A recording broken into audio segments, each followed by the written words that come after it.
Hoje a gente vai conversar um pouco sobre o personagem principal do direito do trabalho. Para quem o direito do trabalho foi criado, o que justifica a existência de uma legislação trabalhista. Hoje a gente conversa sobre o empregado.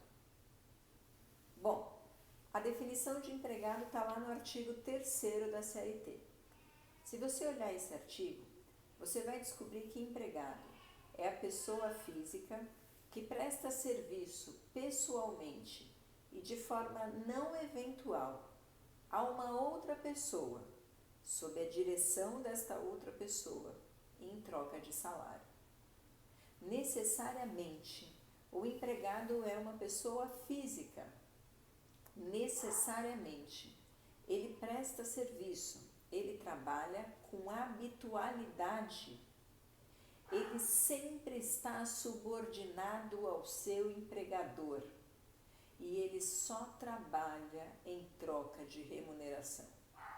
Se não há pessoa física prestando serviço, ou se a prestação de serviço é eventual, ou se não existe subordinação, ou ainda, se não há remuneração, se não há pelo menos finalidade de receber remuneração pelo trabalho prestado, então a gente não está falando de uma relação de emprego, de um empregado. Mas tão importante quanto saber o que é empregado num conceito legal genérico é a gente conhecer algumas classificações, alguns tipos de empregados, pelo menos os principais. Sabe por quê? Porque existe muito empregado que tem direito previsto na CLT, a nossa legislação maior quando se trata de relação de emprego. Mas outros tipos de empregado não têm os seus direitos expostos na CLT. Existem empregados que têm legislação específica e, portanto, a gente precisa saber enquadrar cada um na sua caixa.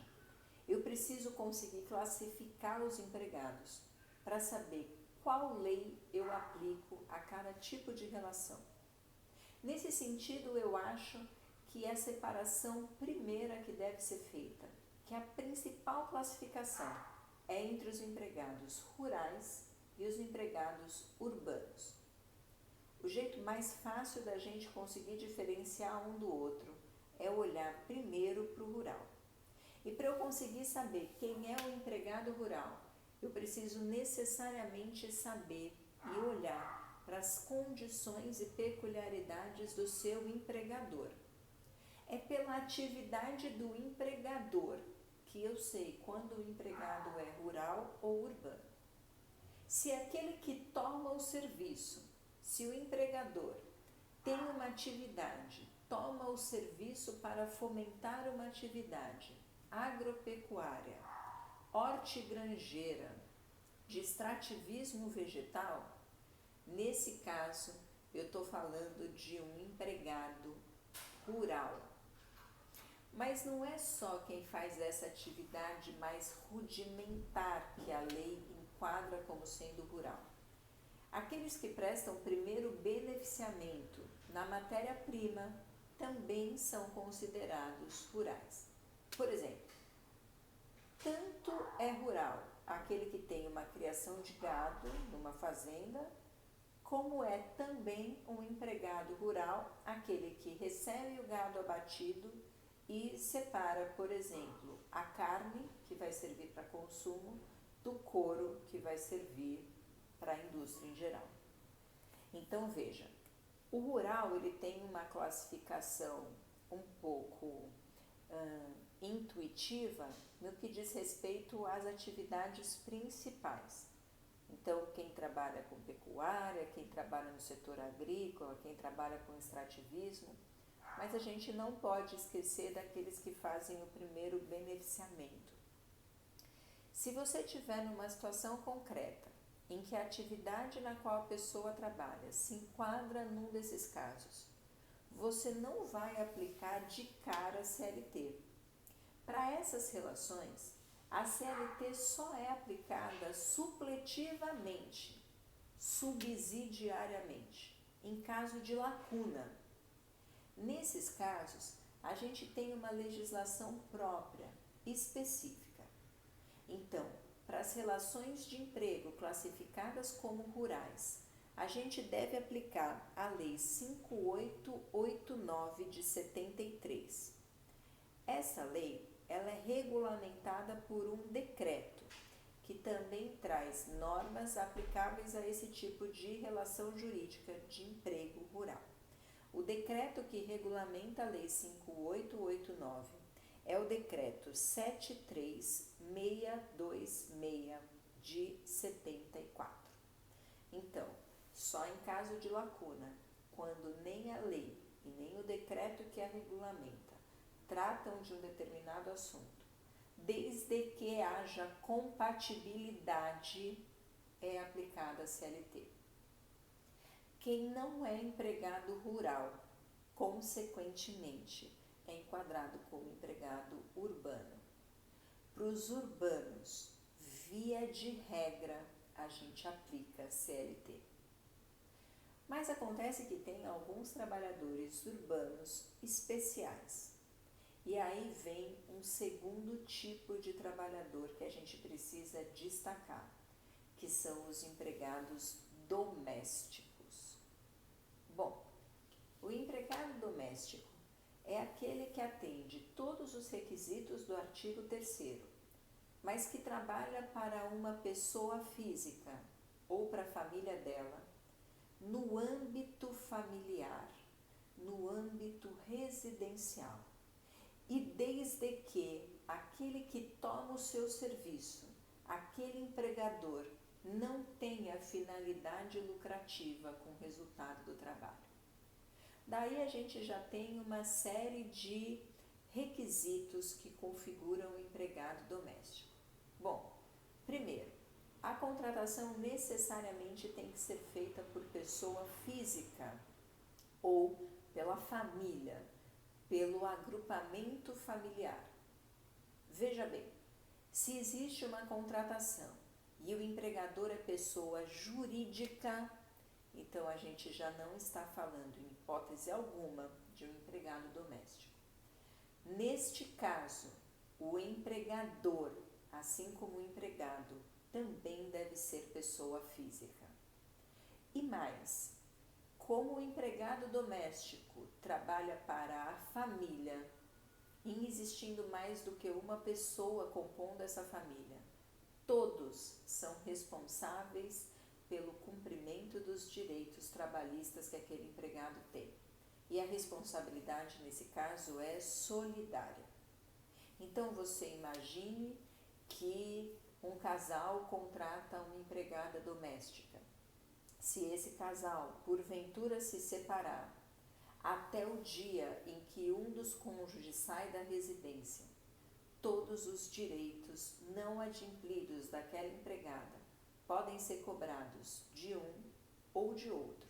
A responsabilidade deles é solidária, porque o serviço foi prestado em benefício, em prol da família, ok? Bom, a outra condição para eu configurar um empregado doméstico é o fato de que a prestação de serviço ocorre no âmbito familiar. Eu preciso que vocês entendam nesse ponto que âmbito familiar não significa necessariamente dentro da casa da família. Existem empregados domésticos que trabalham além do espaço da casa e nem por isso a atividade se descaracteriza como sendo uma atividade doméstica. A gente considera âmbito familiar o espaço por onde passam as atividades rotineiras daquela família. Então veja, na minha casa, dentro da minha casa, se alguém estiver trabalhando para mim, parece óbvio que ali é uma atividade prestada no âmbito residencial e familiar. Mas também o é o caseiro, que fica na casa de veraneio, pouco visitada ou frequentada pelos proprietários da casa, pelos empregadores. Também é aquele motorista que não trabalha dentro de casa. Também é o marinheiro do iate que a família tem e que fica num estaleiro. Enfim, o âmbito familiar, ele não se resume exclusivamente ao ambiente interno da residência, ok? E a mais importante de todas, a fundamental característica do empregado doméstico é o fato de que o tomador do serviço não tem finalidade lucrativa. O tomador do serviço não ganha dinheiro com a atividade que aquele empregado exerce. Veja bem, se eu tenho uma empregada doméstica na minha casa e ela me ajuda com a minha vida, cozinha, me ajuda com os meus filhos, ela é minha empregada doméstica. E ela faz um bolo de chocolate incrivelmente bom. A partir do momento que eu peço para ela fazer bolos de chocolate, coloco esse bolo num pote, enfio um selinho com meu nome e telefone em cima, divulgo no Facebook e começo a vender bolo no pote, com a ajuda que aquela que era minha empregada doméstica me dá. A partir do momento em que o trabalho que ela exerce na minha casa me gera renda, em que eu tenho finalidade lucrativa, ela deixa de ser empregada doméstica e passa a ser uma empregada comum. A ausência de finalidade lucrativa é requisito fundamental para a configuração do emprego como doméstico. Veja só, nada impede que a minha empregada doméstica, além de ser minha empregada doméstica, me ajude fazendo bolo de chocolate para que eu venda no pote. Eu posso ter duas contratações simultâneas com a mesma pessoa. Num contrato de trabalho, eu a contrato como empregada doméstica e no outro como uma empregada comum, desde que as atividades e os horários sejam compatíveis. O que eu não posso é ter um contrato só em vigor, chamar esse contrato de trabalho de empregado doméstico e fazer com que aquele empregado trabalhe para eu ganhar dinheiro. O meu motorista é meu empregado doméstico. Eu não posso pedir para que ele dirija o meu carro fazendo Uber e eu ganhe dinheiro com isso, porque aí ele deixa de ser empregado doméstico e passa a ser um empregado comum. Que diferença prática isso tem? Muita, porque o doméstico é um tipo de empregado que tem legislação própria. Para o empregado doméstico, eu não aplico CLT. O empregado doméstico ele tem regramento na Lei Complementar 150 de 2015. O empregado doméstico ele tem muitos direitos que o empregado urbano comum tem, mas alguns direitos são peculiares, alguns direitos são um pouco diferentes. Então, numa situação concreta, faz muita diferença se a pessoa é minha empregada doméstica ou se a pessoa é minha empregada normal, se o rapaz é meu empregado doméstico ou não. Para vocês terem uma ideia, por exemplo, quem é empregado doméstico não tem direito a uma série de coisas. Não tem direito à participação nos lucros e resultados, por exemplo. Quem é empregado doméstico não tem direito a estender a licença maternidade, por exemplo. Quem é empregado doméstico, ainda que seja de baixa renda, não tem direito de receber aquele abono anual do PIS, que é um valor que todos os empregados até uma determinada remuneração podem receber uma vez ao ano. Então, empregados domésticos não têm alguns direitos. Empregados domésticos têm outros direitos que os urbanos têm, mas um pouquinho diferente. Por exemplo, o empregado doméstico tem direito de receber seguro-desemprego, mas, diferente dos urbanos, o seguro-desemprego do doméstico vai ter uma duração permanente, inalterada, de 3 cotas, e o valor do seguro-desemprego é igual a um salário mínimo. para os urbanos, a gente pode ter um seguro-desemprego que tem até 5 cotas. Para os urbanos, o valor do seguro-desemprego vai variar de acordo com o valor da sua remuneração. Agora, existem outros direitos que os empregados domésticos têm igualzinho em relação aos empregados urbanos. Por exemplo, tem direito a receber férias, 13º salário, tem direito a depósito do fundo de garantia, tem direito a seguro-desemprego, enfim, alguns direitos idênticos, alguns direitos com pequenas diferenças e especificidades, e alguns direitos os domésticos sequer têm. Por isso é que numa situação prática é absolutamente importante que a gente consiga dizer e identificar quem é empregado comum e quem é empregado doméstico. Eu preciso que vocês guardem muito bem a questão da não eventualidade quando se estiver diante de uma relação de emprego doméstico. A gente tem essa condição geral, esse requisito principal da não eventualidade para o empregado, mas as relações de emprego doméstico, muitas delas, são marcadas pela ausência da continuidade do trabalho. Pois bem, na maioria dos empregos, a pessoa que é contratada trabalha todo dia, não é mesmo? Então, se você trabalha no supermercado, se você conhece alguém que trabalha numa loja de roupa, se você conhece alguém que trabalha no restaurante, provavelmente essa pessoa trabalha todos os dias. O trabalho doméstico, ao contrário disso, ele é marcado por uma flexibilidade muito grande dos dias de trabalho. Existem empregadas domésticas que trabalham todos os dias. Existe empregado doméstico que trabalha 2, 3, 4, uma vez por semana. Como saber se esse trabalho é eventual ou não?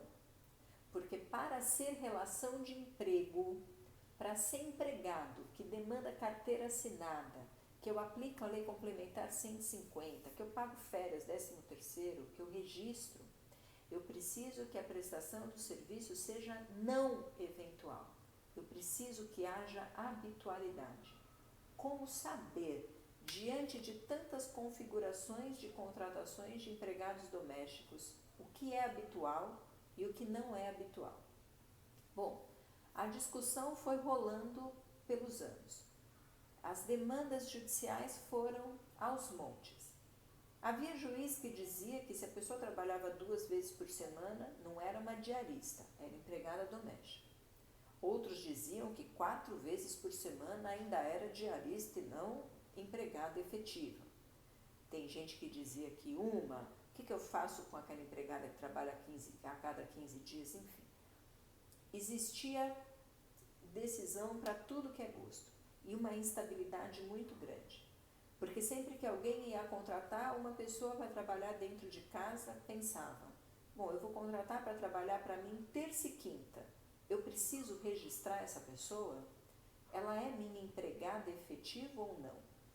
Enfim, a Lei Complementar 150, que é de 2015, acabou com a discussão.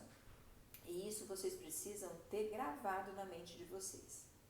De acordo com o texto legal, a partir de 3 vezes por semana, ou seja, quem trabalha 3, 4, 5, 6 vezes por semana, há habitualidade.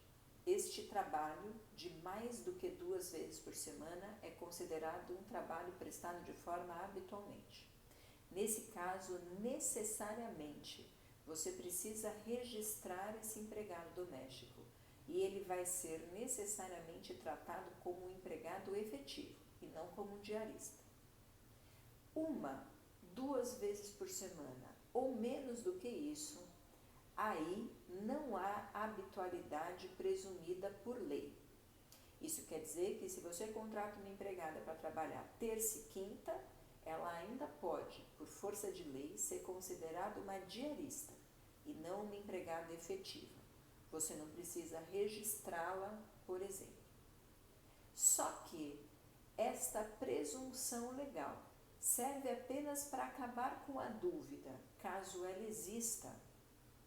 Esta presunção não impede que haja uma relação de emprego entre pessoas quando houver prestação de serviço menor do que 3 vezes por semana.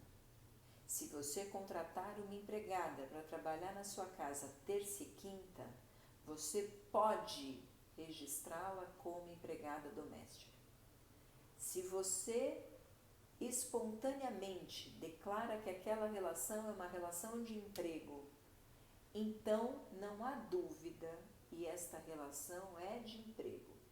Agora, se você não anota a carteira de trabalho, se espontaneamente as partes não reconhecem a existência do vínculo, a lei diz que, havendo dúvida, vai se dizer que há vínculo, que há relação de emprego, quando a prestação de serviço for durar mais do que 2 vezes por semana, ou seja, 3 vezes, 4 vezes, 5 ou 6 vezes por semana, tá bom?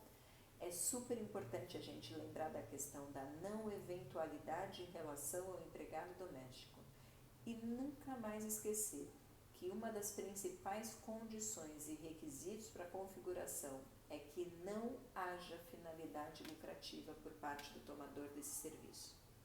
Bom, eu espero que vocês tenham aproveitado a aula e eu conto com a participação e a presença de vocês nas nossas próximas aulas. Acompanhe a gente por aqui, não perde. Se você tiver qualquer dúvida em relação a esse tema, é só deixar, a gente vai conversar. Como eu disse, a distância das aulas virtuais não acabam com a proximidade que a gente pode ter. Vamos usar a tecnologia a nosso favor.